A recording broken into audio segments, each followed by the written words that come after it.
आज व्याख्यानमालेचा शेवटचा दिवस.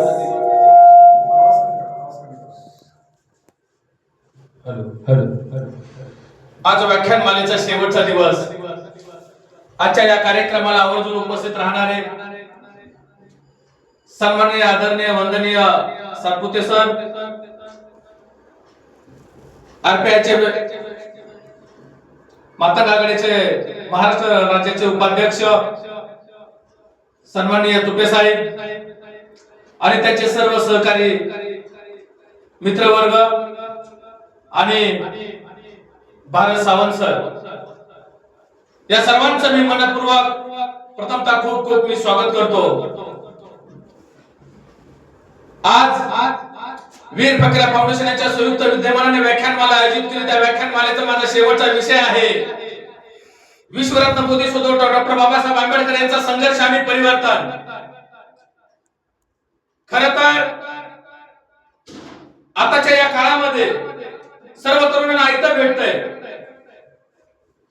आणि त्यामुळं त्यांना कशाची चुणीव भासत नाही. स्वराज्याचे संस्थापक छत्रपती शिवाजी महाराज, 32 वर्षाच्या वयामध्ये निघल्या छातीने मृत्यूशी झुंज देणारे छत्रपती संभाजी महाराज, ज्यांनी शिवरायांना वाढवलं घडवलं, त्यांना स्वराज्य निर्माण करण्याची प्रेरणा दिली, त्या राजमाता राष्ट्रमाता माँसाहेब जिजाऊ, मती विना नीती गेली, नीती विना गती गेली, गती विना वित्त गेले, वित्त विना शूद्र खचले, इतके अनंत विद्याने केले, हा संदेश देणारे क्रांतीसूर्य महात्मा ज्योतिबा फुले, ज्यांनी लिहिलेल्या संविधानावरती आजही संपूर्ण देशाची व्यवस्था चालते असे भारतीय राज्यघटनेचे जनक विश्वरत्न बोधिसत्व डॉक्टर बाबासाहेब आंबेडकर. पृथ्वी शेषाच्या मस्तकावर तरलेली नसून मजुराच्या तळहातावर पेरलेले आहे असे रशियातून नभोवाणीवरून माझ्या या भारत देशातील महाराष्ट्र राज्यातील शेतकऱ्याला कष्टकऱ्याला कामकऱ्यांना रशियातून ठणकावून संदेश देणारा साहित्याचा हिरा साहित्य सम्राट लोकशाहीर अण्णाभाऊ साठे, मरण देशासाठी जगेन देशासाठी अशा इंग्रजांना खडसावून सांगणारा आद्य क्रांतिगुरु लहुजी वस्ताद साळवे, मोडेन पण वाकणार नाही असे ठाम बाणेदारपण असणारे कर्मवीर भाऊराव पाटील, उमाजी नाईक, संत रोहिदास, संत एकनाथ तुकडोजी महाराज, माता रमाई, माता भीमाई, माता अहिल्यादेवी होळकर, त्याचप्रमाणे या अखिल विश्वामध्ये स्वतंत्रता, समता, बंधुता या न्याय हक्कासाठी अखंडितपणे लढा देणाऱ्या त्या तमाम राष्ट्रपुरुषांना, राष्ट्रमातांना आपल्या प्रचंड टाळ्यांच्या गजरामध्ये प्रथमतः मी अभिवादन करतो. आज विश्वरत्न बोधिसत्व डॉक्टर बाबासाहेब आंबेडकर यांच्या 135व्या जयंतीच्या निमित्तानं आपण सर्वजण इथं उपस्थित आहात, त्याबद्दल तुम्हा सर्वांचं मनपूर्वक खूप खूप मी स्वागत करतो. खरं तर संघर्ष बाबासाहेबांनी संघर्ष केला, क्रांतीसूर्य महात्मा ज्योतिबा फुलेंनी संघर्ष केला, छत्रपती शिवाजी महाराजांनी संघर्ष केला, राजर्षी शाहू महाराजांनी संघर्ष केला, सयाजीराव गायकवाडांनी संघर्ष केला, साहित्यरत्न लोकशाहीर अण्णाभाऊ साठेंनी संघर्ष केला, नेताजी सुभाषचंद्र बोसांनी संघर्ष केला, अनेक महापुरुषांनी संघर्ष केला आणि त्या संघर्षातून आज परिवर्तनाचं वादळ निर्माण झालंय. आज त्यांनी मोठ्या प्रमाणात संघर्ष केला. ज्या वेळेला बाबासाहेब चौथीला असताना त्यांना वर्गामध्ये बसण्याचा अधिकार नव्हता, बाबासाहेबांना वर्गाच्या आतमध्ये बसायचा अधिकार नव्हता, बाबासाहेबांना वर्गाच्या बाहेर बसवलं जात होतं. का? त्यांना जाती व्यवस्था वर्गाच्या आतमध्ये बसू देत नव्हती. आणि माझा भीमराव वर्गाच्या बाहेर असून सुद्धा तो हुशार होता. एके दिवशी शाळेमध्ये इन्स्पेक्शन आलं आणि इन्स्पेक्शन आल्यानंतर त्यांनी वर्गामध्ये बसलेल्या सर्व मुलांना त्यांनी प्रश्नाची फैली झाडायला चालू केली. प्रत्येकाला प्रश्नाचं उत्तर विचारायला चालू केलं. एकाही प्रश्नाचं उत्तर एका आपल्या बसलेल्या विद्यार्थ्याला देता आलं नाही. प्रत्येक प्रश्नाला माझ्या वर्गाच्या बाहेर असणारा भीमराव प्रत्येक प्रश्नाला हात वर असायचा आणि तो म्हणायचा, साहेब मी देऊ का या प्रश्नाचं उत्तर? प्रत्येक प्रश्नाची उत्तर वर्गाच्या बाहेर असणाऱ्या विद्यार्थ्यांना दिली. आणि अखेर शेवटला जाता जाता त्या इन्स्पेक्शन साहेबांनी सांगितलं की सर तुमच्या त्या या शाळेची इज्जत, या वर्गाची इज्जत वर्गाच्या बाहेर असणाऱ्या विद्यार्थ्याने वाचवली. आणि साहेब त्या गोंडस बाळाजवळ गेलं, पाठीवर कौतुकाने थाप टाकली आणि विचारलं, बाळा तू आतापर्यंत प्रत्येक प्रश्नाची उत्तर तू बरोबर दिलीस, या शाळेची इज्जत राखली, या वर्गाची इज्जत राखली, बाळा मला सांग तुझं नाव काय? आणि त्याच वेळेला भीमरावने सांगितलं, भीमराव रामजी आंबेडकर, आणि त्याच वेळेला इन्स्पेक्शन म्हणाला, मला तू आतापर्यंत प्रत्येक प्रश्नाची उत्तर बरोबर दिली, मला एका शेवटच्या प्रश्नाचं उत्तर दे, आकाशापासून ग्रह किती दूर आहे. आणि त्याच वेळेला भीमरावने सांगितलं, साहेब, भीमरावने खाली मान घातल्याने त्यांनी सांगितले, साहेब मला या प्रश्नाचं उत्तर देता येणार नाही, पण त्या शाळेच्या कोपऱ्यामध्ये ठेवलेला पाण्याचा माठ माझ्यापासून नक्कीच दूर आहे. पाण्यासाठी बाबासाहेबांना संघर्ष करावा लागला. ज्या वेळेला बाबासाहेब दुपारी जेवण घरी घरून घेऊन यायचे, त्या उन्हामुळे भाकरी वाळलेल्या असायच्या, हातावर त्या भाकरीवर चटणी असायचे, भाकरी खाताना बाबासाहेबांच्या कशाला कोरडे पडायची, तसंच पोटामध्ये ते घालायचे. पाणी प्यायचे त्यांना गरज लागत होते, तरीही त्यांना पाणी भेटत नव्हतं. शाळेचा शिपाई असायचा, जेव्हा त्याला वेळ असायची तेव्हा तो यायचा आणि दलितांच्या मुलांना असं गोंधळ करायला लावायचा आणि त्यांना वरून पाणी वाटायचा. तेव्हा बाबासाहेबांना खूप तहान लागली होती, कशाला कोरड पडली होती, आणि तो वाळलेला भाकरीचा घास त्यांच्या नद्याला असा रुतून केला होता आणि बाबासाहेबांना खूप तहान लागली, तोंड त्यांचं पोळलं होतं. आणि अशाच वेळेला त्या शिपाईची वाट बघत थांबले होते बाबासाहेब. तो शिपाई यायचा आणि परत निघून जायचा, यायचा आणि पुन्हा निघून जायचा. 1.5 तासाने तो शिपाई आला आणि बाबासाहेबांच्या उजळीमध्ये पाणी ओतलं. तेव्हा बाबासाहेब गटा पाणी पिलं. पाण्यासाठी वर्गामध्ये संघर्ष करावा लागला, शाळेमध्ये संघर्ष करावा लागला.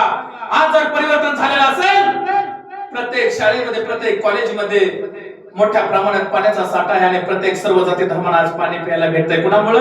बाबासाहेबांमुळे.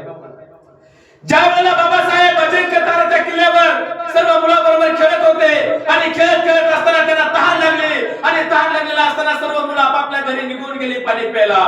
आणि त्याच वेळेला बाबासाहेब आणि त्यांचा मित्र म्हणाला, आपण घरी जाऊ भीमा पाणी प्यायला. आणि माझ्या भीमाला काही अंतरावर विहीर दिसली आणि विहीर दिसलेली असताना भीमा म्हणाला, आपण त्या विहिरीमध्ये जाऊ आणि पाणी पिऊ. आणि त्याच वेळेला त्यांचा मित्र म्हणाला, नको भीमा, आपल्याला मारतील, विहीर बाटल. भीमाला खूप तहान लागली होती. धावत भीमा त्या विहिरीमध्ये खाली उतरला, घटा पाणी प्यायला. आणि त्याच वेळेला वर बघतो तो शेतकरी धावत येत होता, हातामध्ये रशी होती आणि वरून त्या शेतकऱ्याने विचारलं, कुणाचा रे तू? आणि त्याच वेळेला भीमराव वर येत म्हणत होता, मी रामजीचा. त्यावेळेला तो शेतकरी म्हणाला, कोणत्या जातीचा? त्यावेळेला भीमराव म्हणाला, मी महाराजचा. आणि तो शेतकरी म्हणाला, तू माझी विहीर बाटवली की र, तू माझी विहीर बाटवली की र. आणि हातातल्या रशीने माझ्या भीमरावाला मारला. भीमराव उन्हातानाचा डोळत होता, मार खाल्ला होता. भीमरावने मनामध्ये ठरवलं होतं, आणि आज जर मला पाणी नाही पिता आलं तर येणार माझ्या समाजाला, येणार माझ्या तरुण पिढीला पाणी करून मरतील. बीज पेरलं माझ्या मनात, त्या बाबासाहेबांनी त्यांच्या मनामध्ये, आणि बीज पेरलं. आणि 1927 साली महात्मा सत्याग्रह त्यांनी केला. बाबासाहेब बॅरिस्टर होऊन इंग्लंडहून येत होते भारतामध्ये. आणि त्याच वेळेला माझी माता रमाई घर आवरत होते, सावरत होते. कारण किती दिवसांनी माझं पती भारतामध्ये यायला लागल्या. ज्या कटावर, ज्या बेडवर बाबासाहेब बसणार होते, झोपणार होते, त्या बेड आवरत होत्या, ते खुर्ची सजवत होत्या, घरदार सावरत होत्या. ज्या ताटामध्ये बाबासाहेब जेवत होते ना, ते ताट स्वच्छ करत होत्या. आणि त्याच वेळेला अनेक प्रचंड जनसमुदाय बंदराकडे धावत होता. प्रत्येकाच्या हातामध्ये फुलाचे गुच्छ होते, प्रत्येकाच्या हातामध्ये पुष्पहार होता, प्रत्येकाच्या हातामध्ये नारळ होता, प्रत्येकाच्या हातामध्ये फुलं होती. बाबासाहेबांचा सत्कार करण्यासाठी बंदराकडे धावत होते. प्रचंड प्रमाणामध्ये जनसागर जमला होता. बॅरिस्टर म्हणून बाबासाहेब भारतामध्ये येत होतं. आणि त्याच वेळेला माझ्या माता रमाईच्या डोळ्यामध्ये पाणी आलं की आपण साहेबांचा सत्कार करण्यासाठी आपण काय घेऊन जायचं. माझ्या माता रमाईच्या डोळ्यामध्ये पाणी आलं आणि माझ्या माता रमाई म्हणत होते, आज माझ्या धनीचा सत्कार करायला जायचा आहे, माझ्या धनीचं स्वागत करण्यासाठी जायचंय, काय घेऊन जाऊ. आणि त्याच वेळेला माझ्या माता रमाईच्या अंगावर फाटकं तुटकं निवडं होतं. अशा अवस्थेत जाऊ कशी? माझ्या माता रमाईला प्रश्न पडला आणि डसा तिथंच रडत बसली माझी माता रमाई. आणि तिला अचानक आठवलं, गेल्या महिन्यामध्ये राजर्षी शाहू महाराज आले होते आणि बाबासाहेबांचा सत्कार करून गेले होते. त्यावेळेला फेटा घेऊन आले होते. तो फेटा माझ्या माता रमाईने त्या पेटीमध्ये ठेवला होता. आणि हर्षाने आनंदाने उडी मारली आणि त्या पेटीतला फेटा घेतला, अंगाभोवती गुंडाळला आणि बंदरावर धावत गेल्या. आणि एवढ्या मोठ्या प्रचंड गर्दीमध्ये बाबासाहेब आले आणि आपल्या पत्नीला ओळखलं. आणि त्याच वेळेला म्हणाले, रमा, ए रामू, तो फाटकन लुगडे नेसून आली ग रामू. एवढा मोठा मी बॅरिस्टर झालेला असताना सुद्धा माझ्या बायकोला मी लुगडे घेऊ शकलो नाही. संघर्ष केला. ज्या वेळेला बाबासाहेब अमेरिकेला होते ना त्यावेळेला त्यांचा रमेश नावाचा मुलगा आजारी पडला होता. रमेश नावाचा मुलगा आजारी पडला होता. माझ्या माता रमाईने पत्र लिहिलं, प्रिय साहेब साष्टांग नमस्कार, तुमच्या चरणी मी नतमस्तक होते. साहेब कागदावर दगड ठेवून साहेब मी पत्र लिहिते. साहेब पत्र वाचत असताना हातातलं पुस्तक खाली ठेवू नका साहेब. साहेब हातातलं पत्र ठेवून हातातलं पुस्तक खाली ठेवू नका पत्र वाचत असताना. एक आई या नात्याने तुम्ही त्या मुलाचा बाप होता. या बाप या नात्याने साहेब मी तुम्हाला पत्र लिहिलं आहे. आणि त्याच वेळेला माझी माता रमाई पत्र लिहिते. बाबासाहेब पत्र वाचत हातामध्ये पुस्तक आहे. माझी माता रमाई त्या पत्रामध्ये म्हणते, साहेब ज्या वेळेला तुम्ही अमेरिकेला जात होता ना त्यावेळेला मी 8-9 महिन्याची गरोदर होती. साहेब तुम्ही अमेरिकेला गेला, मी गरोदर झाले आणि त्या बाळ झालं. बाळाचं नाव रमेश ठेवलं. साहेब तुम्ही त्या रमेशला बघितलं नाही. त्या बाळाचं नामकरण रमेश ठेवलं आणि रमेश ठेवल्यानंतर साहेब तो आजारी पडायला चालू झाला. अनेक दवाखाने केले, अनेक दवाखान्याच्या वाऱ्या केल्या, अनेक हॉस्पिटलच्या वाऱ्या केल्या. साहेब डॉक्टर भला मोठा आकडा सांगता. साहेब तापानं फणफणतो रमेश.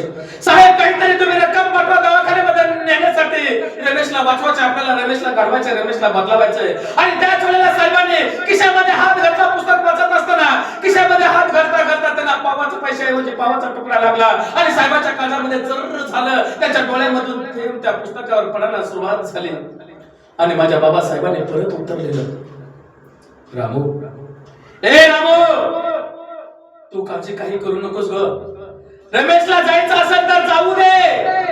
रमेशला जायचं असेल तर जाऊ दे. तू काळजी करू नकोस. माझ्याकडे आता पैसे नाहीत. महिना झालं, 2 महिने झालं मी कशा पद्धतीने वाचन करतो, कशा पद्धतीने अभ्यास करतो. रामू माझ्या जीवाला माहिती आहे ग. रमेशला जायचं असेल तर जाऊ दे. या जगाचा निरोप घेऊ दे रामू. तू काळजी करू नको. आणि अखेर तो रमेश मेला. आणि माझी माता रमाई त्या रमेशच्या ढसा लढायला लागले कुशीमध्ये घेऊन. ज्या वेळेला रमेश मेला होता ना त्या वेळेला माझ्या माता रमाईकडे नवीन कापड नव्हतं. नवीन कापड नव्हतं त्याचं दफन करण्यासाठी, कुंपण करण्यासाठी. आणि त्याच वेळेला माझ्या माता रमाईनं अंगावरचं फाटकन तुकडं फाडलं आणि त्या रामूला, त्या बाळाला गुंडाळलं आणि त्याचं दफन करून टाकलं. बाबासाहेब 2-3 महिन्यानं आलं आणि रामूला कवटाळलं. रामू माझ्यासाठी किती संघर्ष करतेस, माझ्यासाठी किती त्याग करते रामू. अगं 1 नाही, 2 नाही, 3 नाही, 4 मुलांचं बलिदान झालं. आणि आता मी नाही शिक्षण घेणार. त्यावेळेला त्यांनी सांगितलं बाबासाहेबांनी. आणि त्याच वेळेला घायल झालेली, दुःखानं हैराण झालेली हरणी माझी रामू ताडकन उठली आणि म्हणाली, नाही साहेब तुम्हाला शिकायचंय, तुम्हाला मोठं व्हायचंय. अहो 1 रमेश मेला म्हणून काय झालं? 7 कोटी रमेश तुमची वाट बघतायत साहेब. 7 कोटी रमेश औषधा पाण्याविना माता कामा नाही. जा साहेब. आणि माझ्या भीमाला शिक्षणासाठी प्रोत्साहन केलं. लोकांच्या रानामध्ये जायच्या, रामू शेण गोळा करायच्या, घरी आणायच्या, गवऱ्या थापाच्या आणि बाजारामध्ये विकायच्या. आणि माझ्या भीमाला अमेरिकेला, इंग्लंडला, थायलंडला, न्यूयॉर्कला पैसे पाठवत राहायच्या. रात्रीच्या 1 वाजले, 2 वाजले, 3 वाजले तरी रामचे बाबा माझ्या भीमाच्या उशाला बसायचा आणि रात्र दिवस अभ्यास करायला लावायचं. रामचे बाबा म्हणत होते, भीमा तुला घडलं पाहिजे, शिकलं पाहिजे, सवरलं पाहिजे. तुला समाज घडवायचा, तुला समाज बदलावायचा. येणारी तरुण पिढी तुला सुधारायची. भीमा तुला शिक्षण घ्यायचंय. त्यावेळेला माझ्या भीमाला शिक्षण देत राहिलं. माझ्या राजर्षी शाहू महाराजांनी साथ दिली. सयाजीराव गायकवाडांनी शिष्यवृत्ती मंजूर केली. आणि एके दिवशी बाबासाहेब आंबेडकर बॅरिस्टर झालेले असताना पुण्याला त्यांची गोलमेज परिषद होती. मुंबईवरून पुण्याला येत होते. ज्ञानदेव नावाचा गोलक तो म्हणत होता की बाबासाहेबांचं मला एके दिवशी दर्शन व्हावं. तो रात्र दिवस देवाला विनवणी करत होता. आणि अखेर त्याची परीक्षा, त्याची प्रार्थना परमेश्वराने ऐकली आणि बाबासाहेब पुण्याच्या दिशेने येत होते. त्यांच्या सहकार्याने त्यांना सांगितलं की आपण पनवेलला जाऊ आणि पनवेलची भजी फेमस आहेत, आपण तिथं भजी खाऊया. बाबासाहेबांनी संघर्ष केला तुमच्या आमच्यासाठी. बाबासाहेबांनी संघर्ष केला या समाजासाठी, या देशासाठी, या राज्यासाठी. आणि त्याच वेळेला त्याच्या सहकारी म्हणाला की आपण पनवेलचे जाता जाता साहेब भजी खाऊया. बॅरिस्टर झाले होते साहेब. अमेरिकेला गेले होते, इंग्लंडला गेले होते, न्यूयॉर्कला गेले होते. एक सर्वसामान्य कुटुंबातला मुलगा जेवढ्या मोठ्या लेवलला गेला होता. आणि त्याच वेळेला ते पुण्याला येत होते. आणि त्याच वेळेला त्याचा सहकारी म्हणाला, साहेब आपण या पनवेलचे भजी खाऊ, त्याचा त्या भजीचा आस्वाद घेऊ. या महाराष्ट्र राज्यामध्ये भजी फेमस आहेत. साहेबांना तहान लागले ते उन्हाळा रत होतं आणि त्याच वेळेला बाबासाहेब म्हणाले ठीक आहे तुम्ही भजीची ऑर्डर द्या तोपर्यंत मी पाणी पितो आणि त्या टेबलवर पाण्याचा माठ ठेवला होता त्या टेबलवर पाण्याने भरलेला जग ठेवला होता बाबासाहेबांनी विचार केला त्या जावं आणि हॉटेलमध्ये घटा पाणी प्यावं मन तृप्त करावं गाडीतून खाली उतरले बाबासाहेब धावत त्या हॉटेलच्या दिशेने जायला लागले असं वाटत होतं जावं घटा पाणी प्यावं मन तृप्त करावं त्या जगाला हात लावतो तो चली आवाज आला थांबा चालते हो बाबासाहेबांना काय करावं काय समजत नव्हतं बाबासाहेब तसंच जड हात त्यांनी मागे घेतला आणि गाडीत येऊन बसले त्या हॉटेलच्या मालकाने सांगितलं तुम्ही माझं हॉटेल वाटवलं बॅरिस्टर झाले होते साहेब आणि तसंच बाबासाहेब गाडीमध्ये येऊन बसला आणि त्यांची गाडी पुण्याच्या दिशेने यायला लागली आणि त्याच वेळेला त्या ज्ञानदेव नावाच्या गोलपला समजले की आपला देव माणूस बिगर पाण्याचा निघून गेला आणि तो हातामध्ये माठ घेतला आणि बाबासाहेबांच्या गाडीमध्ये धावत सुटला साहेब थांबा पाणी प्या आणि तो गाण्याच्या सुरात म्हणाला साहेब पाणी आणले मी माठ भरूनी घोटभर जा पेऊनी पाणी आणले मी माठ भरूनी घोटभर जा पेऊनी आणि अखेर तसंच गेलं बाबासाहेबांनी ठरवलं अरे एवढा मोठा मी बॅरिस्टर झालेला असताना सुद्धा आज पाण्यासाठी मला वरमान फिरावं लागतं मग माझा दलित बांधव कसा जगत असेल सर्वसामान्य जनता कशी जगत असेल अरे जे कुत्री मात्र पाणी पित होते ना ते पाणी पिण्याचा अधिकार सुद्धा दलितांना नव्हता सर्वसामान्य लोकांना नव्हता आणि मग बाबासाहेबांनी विचार केला महाराष्ट्रात तळ्याचा 14 तळ्याचा सत्याग्रह करायचा जाहीर सभा घेतल्या त्या सभेमध्ये सांगितलं पाणी पिण्याचा अधिकार सर्वांना आहे या निसर्गाने दिलेल्या वस्तूचा अधिकार सर्वांना आहे बाबासाहेबांनी सभा घेतली आणि 14 तळ्याचा सत्याग्रह 1927 साली केला म्हणून तुमच्या आमच्या घरामध्ये पाणी आहे आज जर बाबासाहेबांनी संघर्ष केला नसता तर तुमच्या आमच्या घरामध्ये पाणी आज प्यायला आलं नसतं संघर्ष केला बाबासाहेबांनी बाबासाहेब महाराजचे नव्हते बाबासाहेब बांगाचे नव्हते बाबासाहेब मुसलमानाचे नव्हते बाबासाहेब मराठ्यांचे नव्हते बाबासाहेब सर्व समाजाचे होते बाबासाहेब सर्वांचे होते बाबासाहेब झाडाचे आहेत पक्ष्यांचे आहेत सूर्याचे आहेत बाबासाहेब अथांग पसरलेल्या समुद्राचे बाबासाहेब आहेत एखादं जर झाड तोडलं आज तुमच्यावर गुन्हा दाखल होतो बाबासाहेब झाडांचेही आहेत लक्षात ठेवा मुख्या प्राण्यांना जर तुम्ही मानलं त्या मुख्या जनावरांचे बाबासाहेब आहेत आज तुम्ही साध्यातल्या साध्या मुंगीच्या कुत्र्याला जरी मारलं तर तुमच्यावर गुन्हा दाखल होतो का बाबासाहेब त्याचे आहेत हे लक्षात ठेवा बाबासाहेब एका जातीचे नाहीत बाबासाहेब सर्वांचे आहेत बाबासाहेबांनी स्त्रियांना अधिकार मिळवून दिला मनुस्मृती बाबासाहेबांनी जाळली का कारण त्यास मनुस्मृती लिहिलं होतं की स्त्रिया विधवा झाल्यावर केशोपन करायचे पांढरे कपडे घालायचे